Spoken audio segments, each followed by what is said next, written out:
Criterio. Una entrevista de Mix de Medios.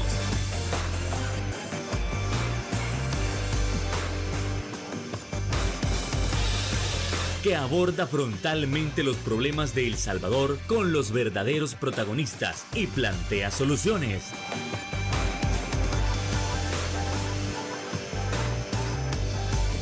Criterios.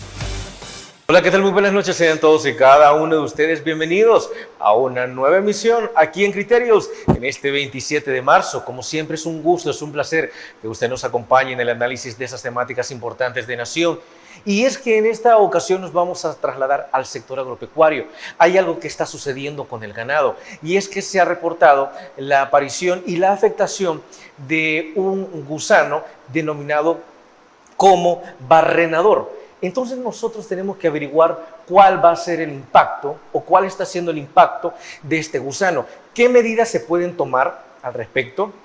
Si ya se hablaron con las respectivas autoridades y si en alguna que otra manera vamos a sentir una gran afectación.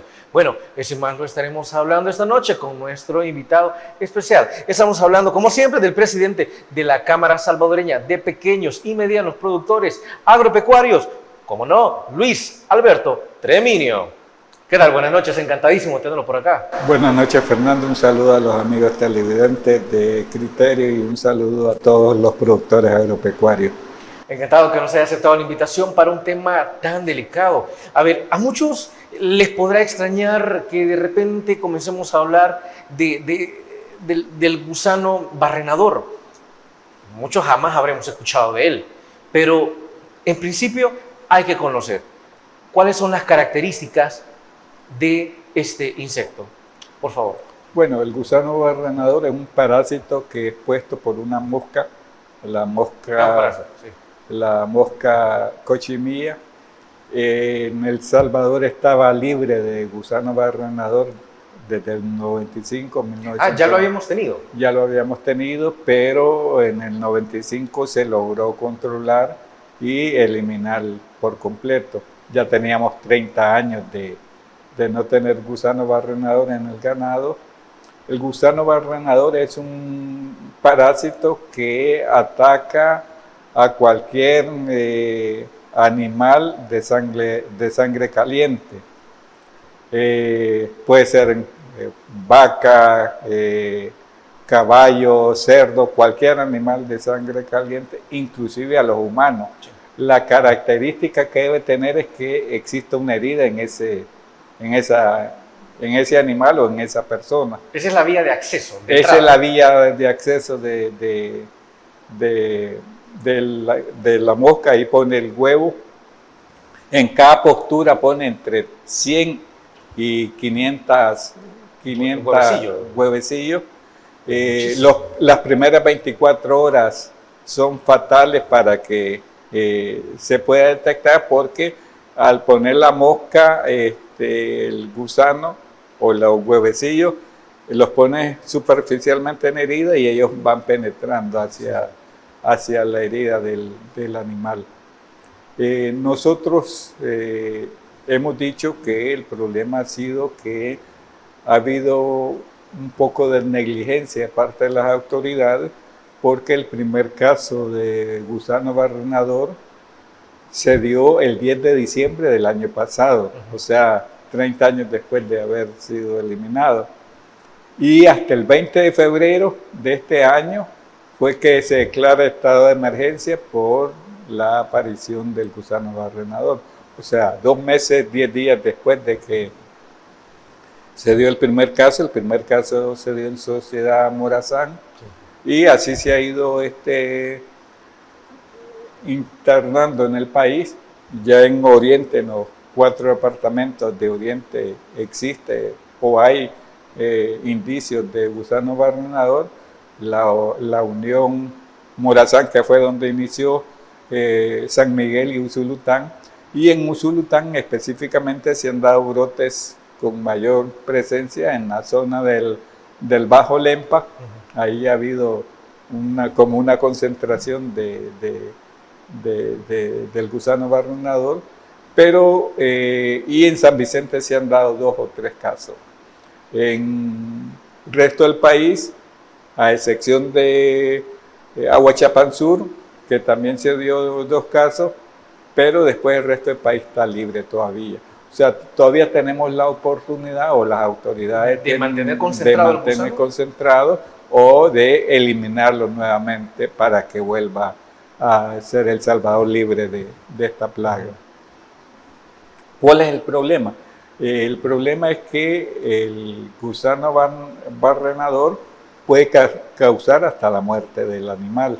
O sea, en 15 días el animal puede fallecer si no se le atiende a tiempo. Bueno, que esa era mi siguiente pregunta, con respecto a cómo se dieron cuenta que el gusano ya rondaba en nuestro país. O sea, un ganadero revisó el ganado, una res que tenía. ¿Se murió? No se murió, lo lograron salvar.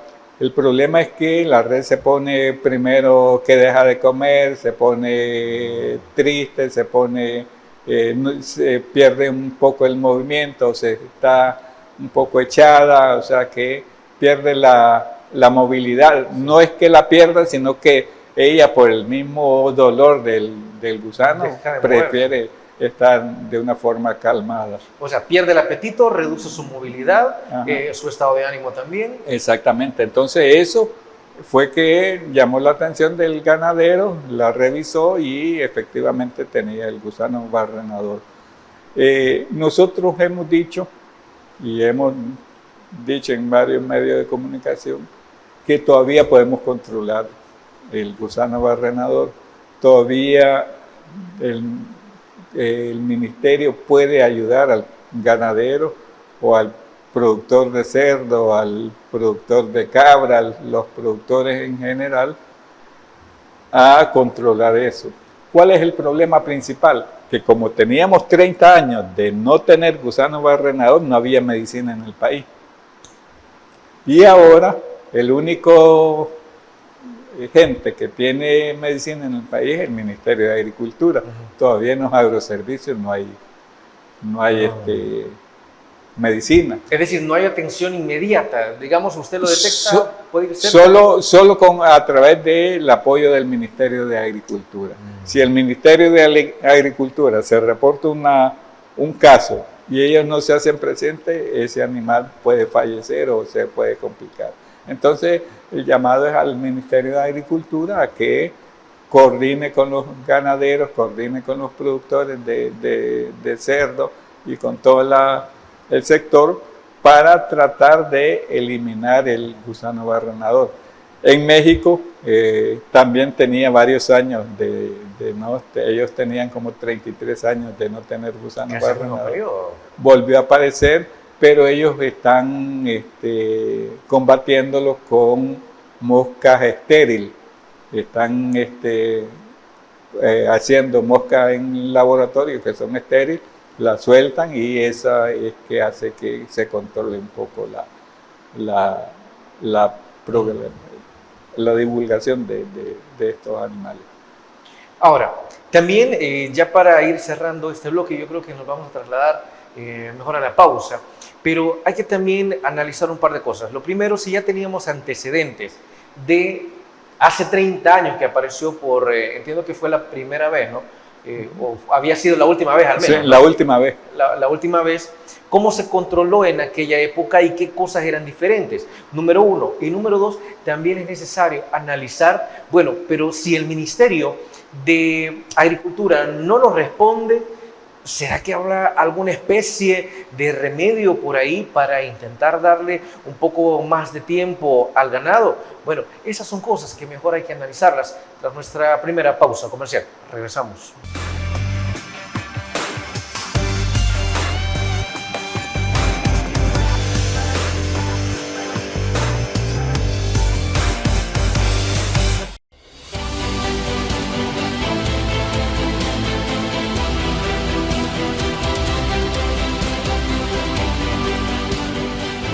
Nuestro compromiso, nuestra pasión, son algunas de las cosas que nos caracterizan como salvadoreños. Farmacia La Buena, la farmacia de todos.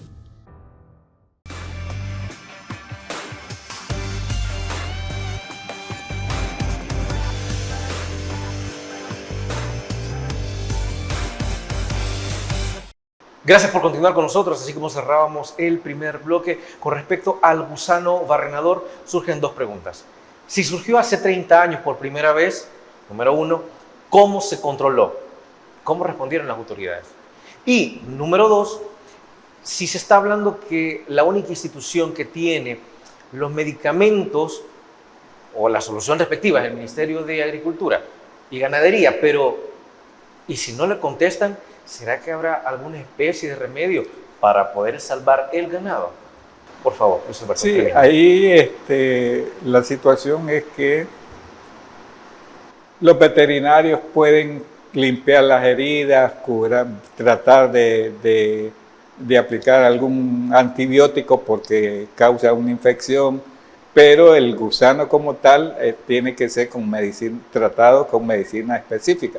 ¿Cómo se controló hace años? Se controló a través de campañas masivas de fumigación, a través de divulgación, a través de coordinación entre los países de Centroamérica y México, y así se logró controlar. Es decir, no fuimos nada más nosotros. O sea, El Salvador no es solo el país que ha tenido gusano barrenador, sino que ha tenido Nicaragua, ha tenido Honduras, Guatemala y todos los países de Centroamérica, y se logró controlar a través de campañas de fumigación, a través de permanente control sanitario. En las fronteras se controlaba el ganado, inclusive antes, cuando ingresabas te fumigaban el carro para evitar gusanos, para evitar cualquier plaga, para controlar así.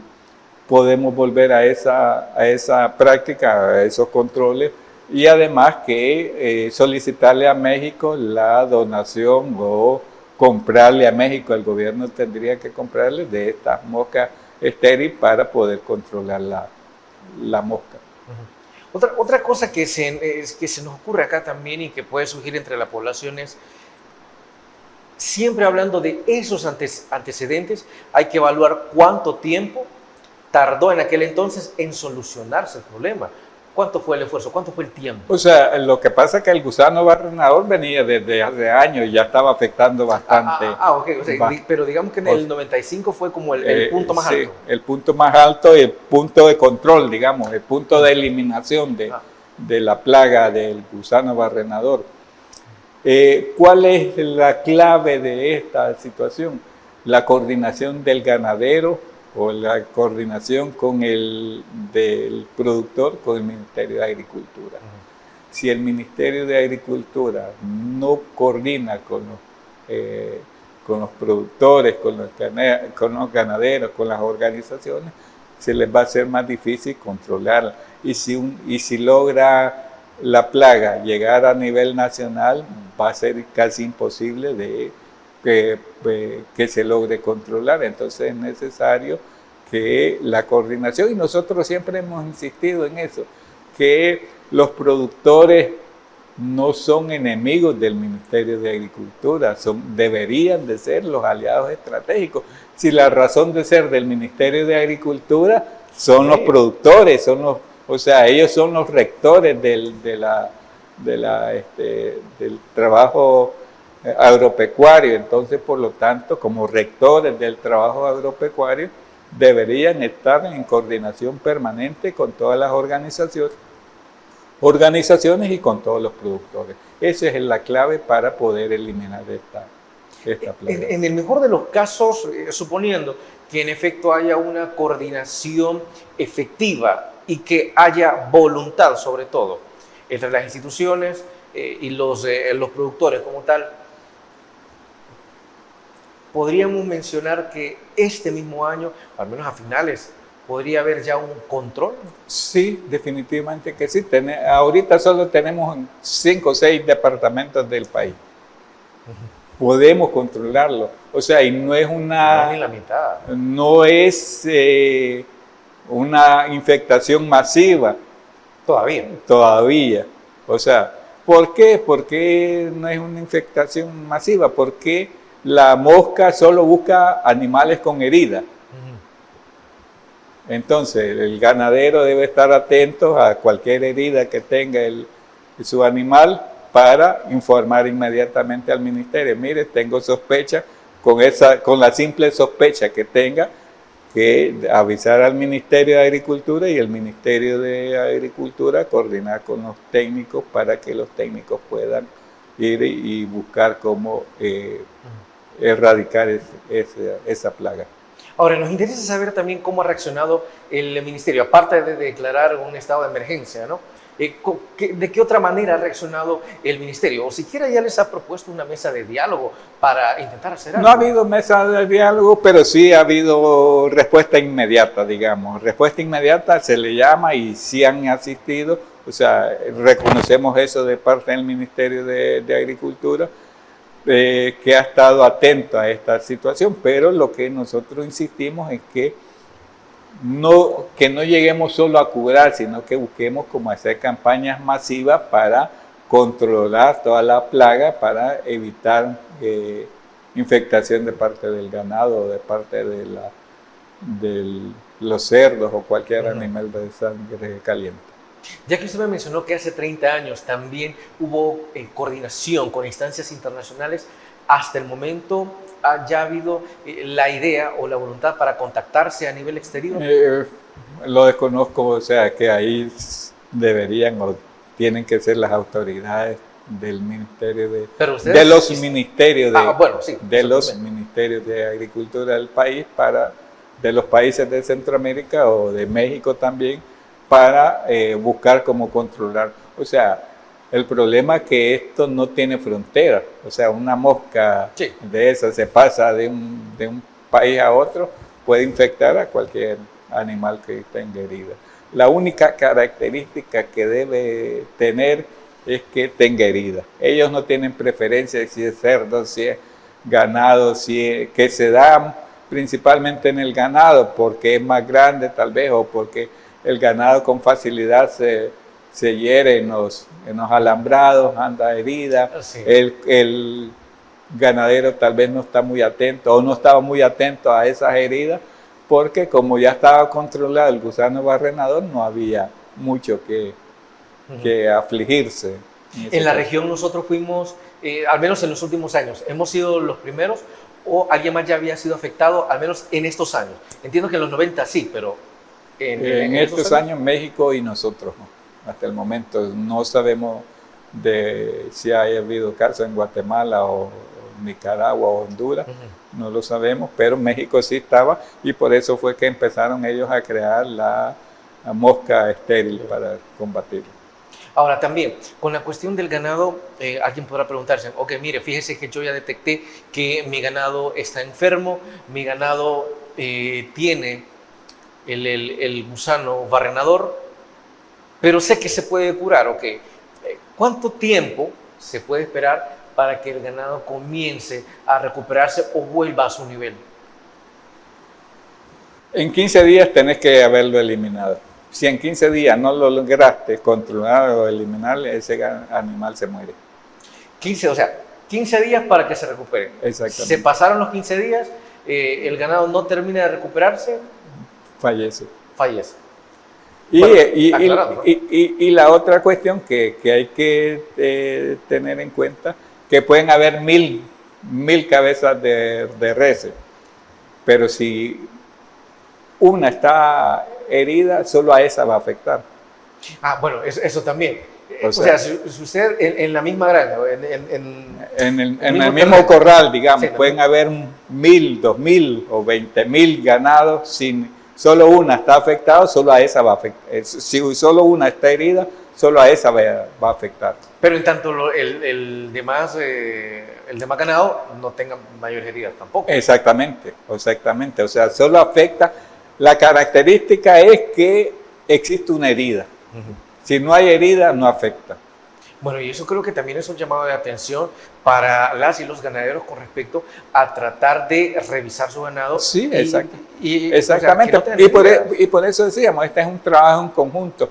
ganaderos o productores de cerdo con el Ministerio de Agricultura. Encuentran una herida, miran que hay algo sospechoso, llaman al Ministerio de Agricultura, llega el Ministerio de Agricultura, verifican si es positiva la información o es negativa y así se descartan casos.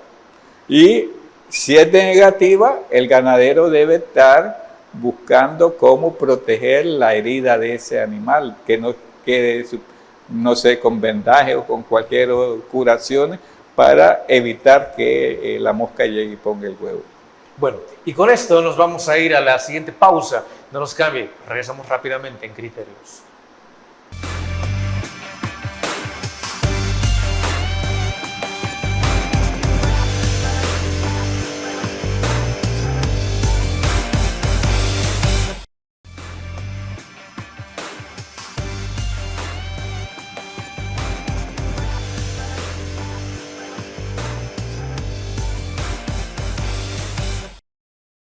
Gracias por continuar con nosotros.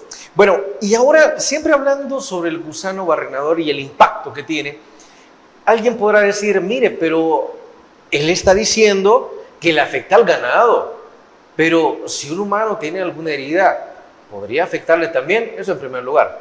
Y lo segundo, como hay gente que dice, mire, pero nosotros ya estamos acostumbrados a las bacterias, ya estamos acostumbrados a comer cosas que parecen sucias, entonces no nos haría mal incluso arrancar un pedazo de carne del animal muerto, que, bueno, muere por el gusano.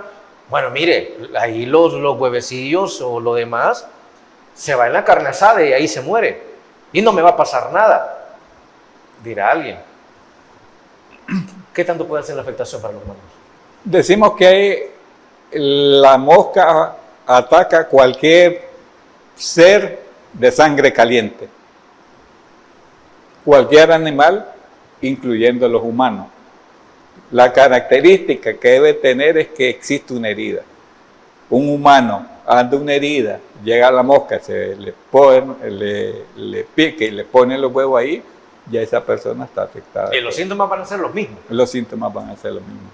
Con la misma probabilidad de...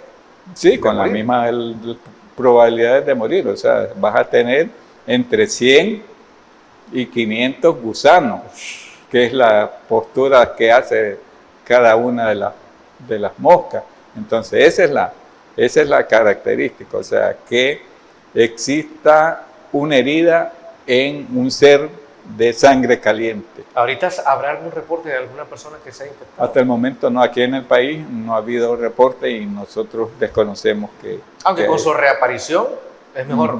Sí, es mejor. Inclusive los ganaderos no deben estar atentos solo del ganado, sino si tienen ave de corral, si tienen hijos, si tienen cerdos, si tienen cabras, si tienen perigüey, si tienen animales de sangre caliente. Y principalmente cuidar a los niños si tienen alguna herida para que no sean víctimas de esta mosca. La segunda pregunta que se realizó. Alguien dirá, mire, pero es que qué feo que se desperdicie esa vaca, qué feo que se desperdicie esa res. Mire, ¿por qué esa carne, a pesar de que pueda ser obvio, por qué no se puede vender? Mire, si de igual manera cuando uno lo está cocinando, pues las temperaturas matan los huevecillos, las temperaturas matan los gusanos y a mí no me va a hacer nada, dirá alguien por ahí. Sí, o sea, es una carne contaminada porque el ganado va a morir o la res va a morir por una fuerte infección. O sea que toda la carne va a estar infectada por bacterias. Entonces al consumirla corre el peligro que vos te des una fuerte infección y tengas consecuencias graves. Pues una fuerte infección intestinal te puede ocasionar también hasta la muerte si no se atiende a tiempo. Entonces por eso es que un llamado a las autoridades del Ministerio de Salud, sí. Aquí vamos con el Ministerio de Salud, para que evitar que carnes de este tipo puedan llegar a algún mercado. Sí, desde luego, aquí en el país podrá haber hambre también, pero... Pues sí, o sea, es mejor evitar, ¿no? Porque te puede... no estoy diciendo no se puede dar el caso que alguien la consuma, sí se puede dar el caso, pero hay que buscar cómo controlar. Inclusive hace años se dio el caso de gente que consumió semilla de la que daba el gobierno, que era semilla tratada con químicos, y al final salieron afectados, y creo que uno de la gente de esa familia falleció a causa del consumo de esas semillas. Y sumamente lamentable, porque aquí podríamos decir, no, pero es que aquí nosotros comemos cualquier animal que se mueva. A ver, pero aquí las debidas precauciones. Y decimos que hay que tener sentido común, porque a veces el sentido común no es el más común de todos los sentidos, como se dice por ahí. A ver, siempre hablando de la afectación, se tiene, al menos hasta el momento, la contabilidad de cuántas han sido las reses afectadas o el ganado afectado como tal. No Todavía tenemos contabilizado nosotros. Supongo que el Ministerio de Agricultura tampoco lo tiene, que es la... Pero sería prudente, ¿no? Para Sí, ellos. exactamente. Sería prudente que el ministro o el encargado del despacho estuviera en los medios de comunicación, no solo en las redes sociales, porque muchos se están confiando en las redes sociales. Sí. Los productores pueden tener un teléfono de alta gama, pero al final o no tienen saldo o no lo saben utilizar. Entonces lo utilizan solo para tener el WhatsApp, y no hay divulgación, digamos, bastante divulgación por parte de WhatsApp. Lo tiran a las redes sociales, a X, a Facebook o a cualquier otra, pero el productor, no todos los productores manejan las redes sociales, por lo tanto es necesario también la presencia de los técnicos y de los funcionarios del Ministerio de Agricultura dando información oportuna para poder controlar eso. Y vuelvo, insisto, la coordinación entre las autoridades con las organizaciones de productores, con las organizaciones de ganaderos. Aunque para eso también tienen que dejar de ver a los productores como opositores también. Es más, si no les ayudan o si no les apoyan, creo que se les va a venir un problema mayúsculo y van a tener mucha razón de irse encima del ministerio. Exactamente. Por ejemplo, nosotros en el 22 dijimos, hay posibilidades que la producción agrícola baje. No se hizo nada. Consecuencia, 2024-2025, producción agrícola más baja de los últimos 8 años. Lo mismo estamos diciendo ahorita, y no lo estamos diciendo porque somos enemigos o porque queremos que el gobierno quede mal. Al contrario, ¿cierto? Si ellos logran resolver el problema rápido del gusano barrenador, van a quedar mejor que como están. O sea, esa es la cuestión, que no se está diciendo las cosas para hacer quedar mal al ministro o al encargado del despacho, sino simplemente se dicen las cosas para buscar soluciones. Bueno, al menos eso es parte de lo que se ha visto en los últimos días, y que también ya se mencionó al principio que la concentración del gusano ahorita está más o menos en Oriente, ¿no? Sí, Oriente. Pero, o sea, Occidente, con la excepción de Aguachapán Sur. Aguachapán Sur, pero el resto de Occidente no se ha reportado caso, está libre totalmente. Imagino las pocas zonas que tiene la zona central también, entiendo que de igual manera están libres. Sí. Ok, vaya. Ya que estamos hablando siempre del gusano barrenador, podrá alguien decir, mire, pero es el único gusano del que en los últimos años nos hemos tenido que cuidar, o hay otros que son frecuentes que de igual manera se han tenido que atacar, porque no se puede asumir que es el único gusano que ataca al ganado, que ataca a los animales, al menos en los últimos años. ¿Cuáles han sido los más frecuentes? Es el gusano barrenador el más frecuente, digamos, o el más asesino en parte. Al menos el más asesino. Sí, exactamente, porque, o sea, el otro gusano puede llegar y come, pero no hace lo que hace este gusano, que este gusano penetra en la parte de que está herida, ingresa a la parte del cuerpo del animal, y desde ahí empieza a comer y empieza a desarrollarse el mismo. Entonces, este es el más criminal, y gracias a Dios estaba controlado. Creemos nosotros, si el Ministerio de Agricultura y las organizaciones logran coordinar bien, se va a poder controlar. Y esa es nuestra esperanza, por el bien del país y por el bien de los consumidores. Y sí, también. desde luego. Y estamos hablando que el gusano barrenador es el más mortal. Sí. pero entre los otros que no son igual de mortales o que no tienen una alta tasa de mortalidad, al menos eso sí lo tenemos controlado. Sí, eso sí. Ok, bueno, así con esto, entonces nos vamos a ir a una siguiente pausa comercial. No nos cambien, regresamos rápidamente en Criterios.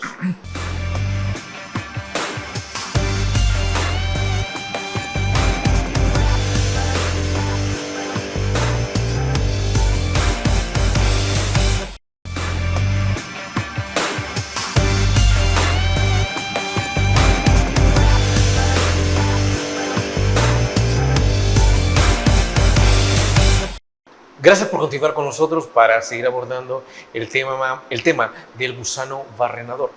Bien, otro punto que a la ciudadanía puede interesarle es saber si la aparición de este parásito, a fin de cuentas, va a afectar los precios en los productos. Definitivamente que no. No hay causa, razón o circunstancia para que aumenten los precios. La afectación del gusano ha sido mínima y a pesar de la declaración del estado de emergencia. A pesar de la declaración. Y está buena la declaración, sí. Para que evitar que se propague. Y la otra cuestión que tenemos que tener en cuenta que más del 60% de la carne que consumimos viene de importada, entonces no tendría que afectar los precios. Y un llamado claro, a la Defensoría del Consumidor para que esté atento a que no vaya a afectar los precios. Que básicamente, ya tenemos una preocupación nacional, pero suponiendo, dado que la carne pues, es importada, nos interesaría más de alguna manera también que, pues, en este caso, las carnes que vienen de Nicaragua, mira, preocúpese por tener limpio su ganado, ¿no? Pues sí. Bueno. Sí, o sea, debería haber con más controles ahorita que está el gusano barrenador, porque no sabemos si también está siendo afectada Nicaragua, si está siendo afectada Honduras, que son los dos países que vienen carne, además de la carne que viene de los Estados Unidos.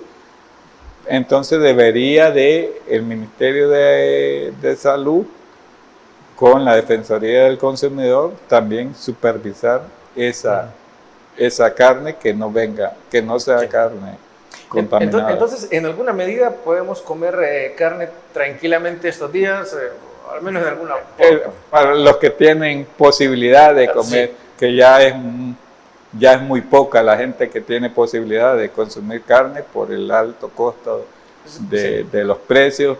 Ya el salario mínimo, decíamos, no alcanza para los 3 tiempos de comida. Y el salario mínimo ahí se quedó. Exactamente. Entonces, no hay razón para que aumente ni la carne, ni los quesos, ni la crema, ni la leche. Vaya, entonces, al menos por el gusano barrenador, ya sabe, nadie le puede decir, mire, pero es que por el gusano, mira, ahora están más caros. Eso no, y en todo caso tiene la Defensoría del Consumidor para que usted pueda hacer su denuncia si alguien le viene a salir con este argumento. Ahora bien, dejamos de lado la situación del gusano barrenador porque también nos interesa la parte de algunos cultivos, de algunas semillas como tal. Entonces, necesitamos saber cómo va a estar para este año la producción de ciertas semillas, de ciertos productos como tal. Y uno de ellos, que es también de los más consumidos, es el café. Con el café, para este año, la producción se mantendrá a nivel, aumentará o disminuirá. Mire, ahorita tenemos un problema que nosotros dijimos con las lluvias que cayeron en febrero. Eso hizo que el café floreara anticipadamente. ¿Cuál es el problema? Que no es positivo. ¿Por qué? Porque la cosecha va a salir antes. Y el café necesita, después que sale, cierto tiempo de sol, bastante sol, sin una gota de lluvia. Si le cae lluvia, afecta la calidad de ese café.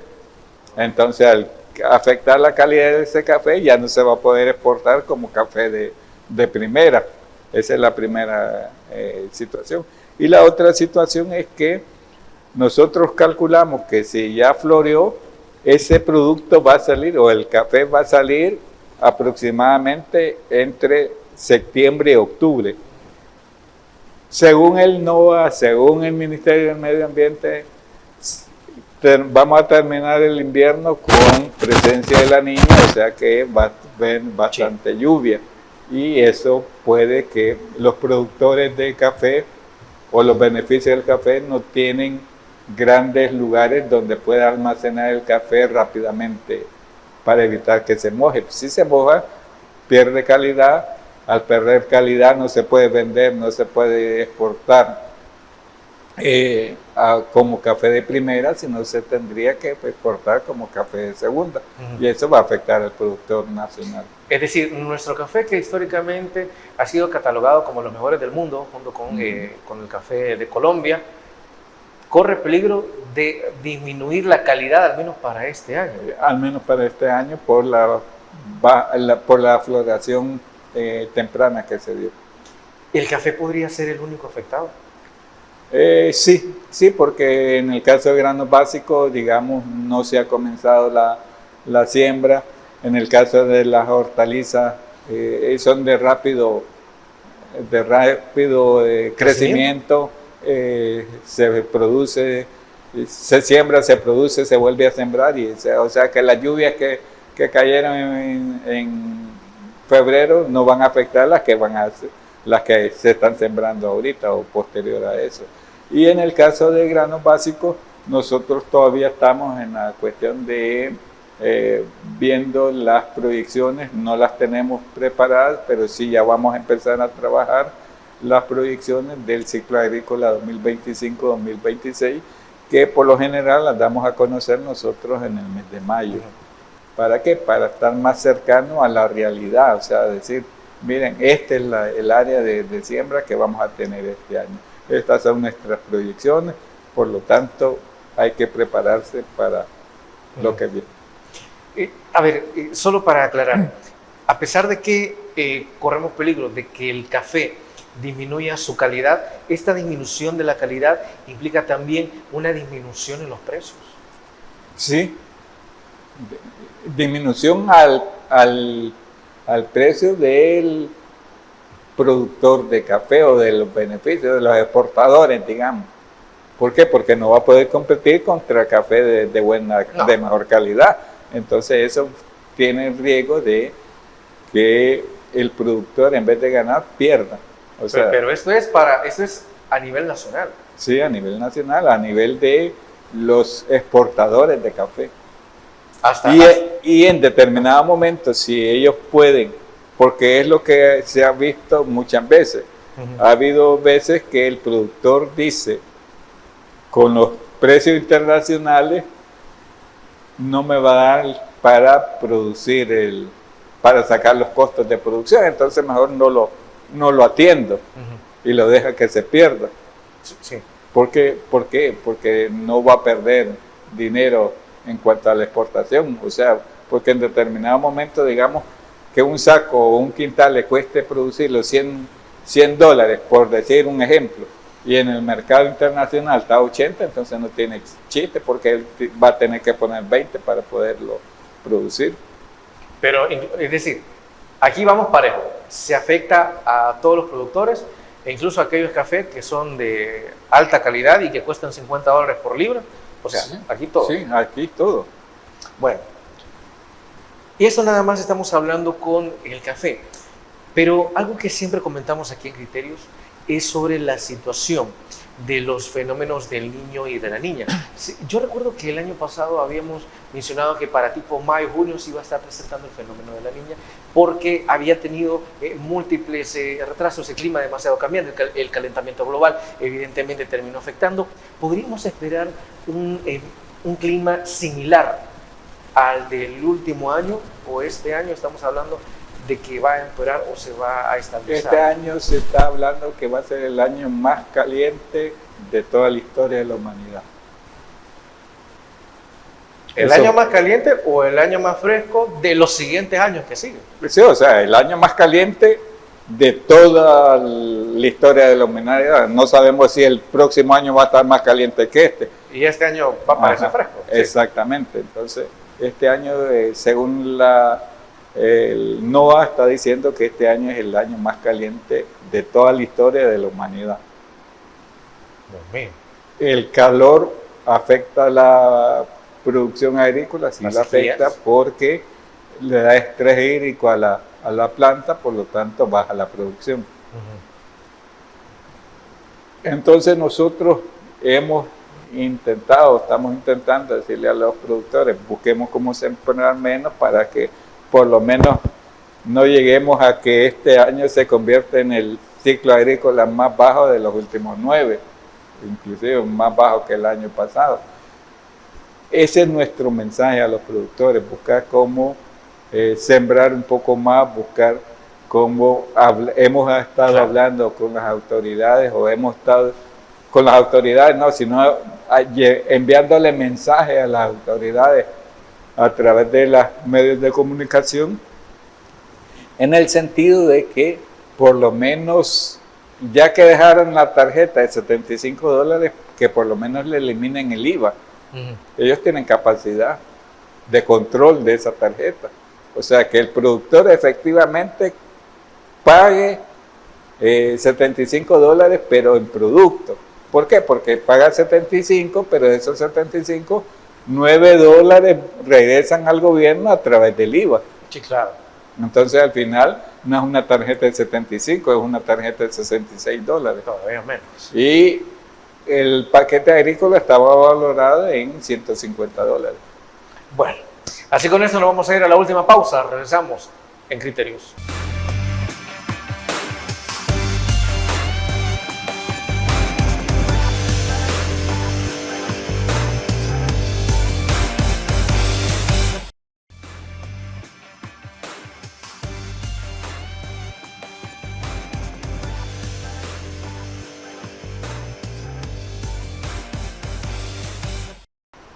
Y bueno, es que a fin de cuentas, las y los productores agropecuarios, tomando en cuenta que este está pronosticado como el año más caliente, al menos en la historia reciente de la humanidad, se han preparado de alguna manera, se les ha puesto un aviso.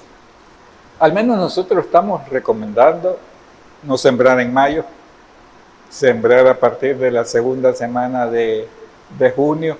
¿Por qué? Porque el invierno ya va a estar establecido. Este invierno va a tener las mismas características que tuvo el año pasado. Comenzamos con el fenómeno del Niño, o sea, comenzamos con calor. El año pasado, por ejemplo, en mayo no cayó ninguna gota de lluvia.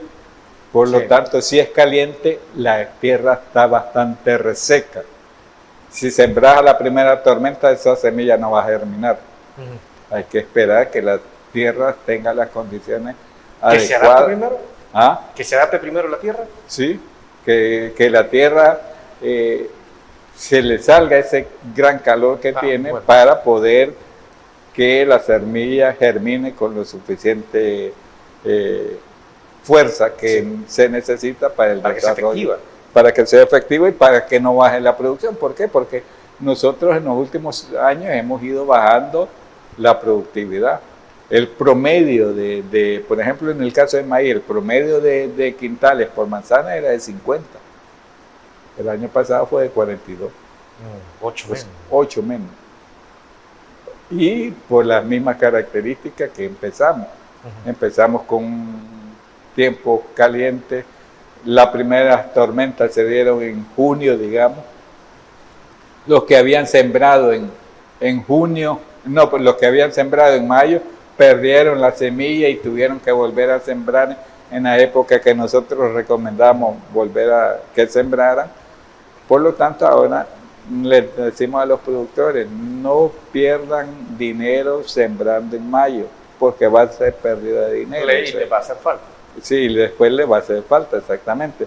Y un llamado a las autoridades también que orienten a los productores a no sembrar en mayo. ¿Por qué? Porque el año pasado el encargado del despacho orientó a los productores a sembrar en mayo.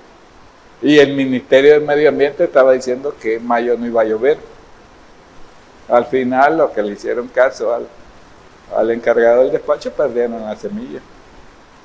Y con la agravante que después de pasar un tiempo sin lluvia, se vino la tormenta de junio y eso les afectó aún más.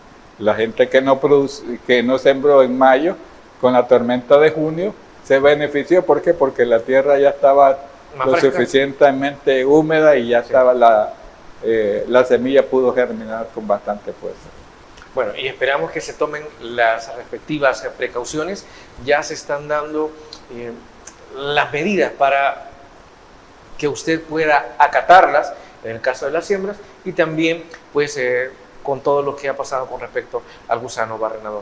Hemos llegado al final de Criterios. Luis Alberto Treminio, ha sido un placer haberlo tenido acá con nosotros para compartirnos qué es lo que ha estado sucediendo con respecto a este parásito que se ha instalado en la zona oriental. Gracias, Fernando, el placer fue mío también. Un saludo nuevamente a las personas que miren Criterio y un saludo a los productores agropecuarios.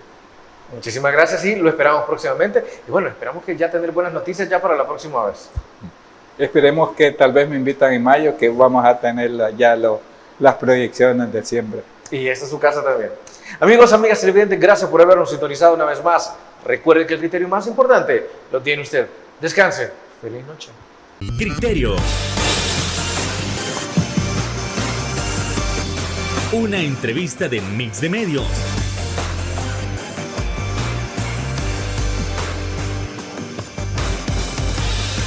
Que aborda frontalmente los problemas de El Salvador con los verdaderos protagonistas y plantea soluciones.